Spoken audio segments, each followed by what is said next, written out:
There, I'm meteorologist Ray Petelin, and this time of year, a lot of people tell me, Ray, I remember when I was a kid, we'd have white Christmases all the time, and I figured this is a great time to try and check your memory. Well, first and foremost, let's define what a white Christmas really is, and to be a technical white Christmas, you need 1 inch of snow to fall on Christmas Day.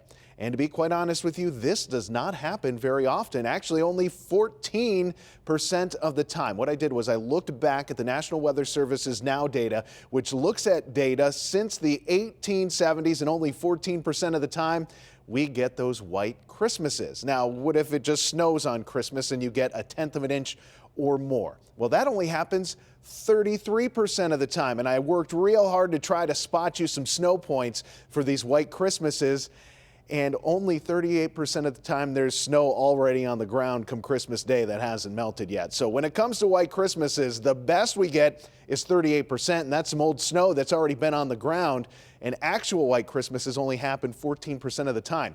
The last time we've been able to pull this off was 2017. That was when we got 1.4 inches of snow a couple years ago. The most snow we ever saw on Christmas, 3.5 inches. That happened back in 1909 and again in 1935. So what about white Christmas this year? Well, the early indications are that it's going to be warm and dry, so I guess it's time to keep dreaming.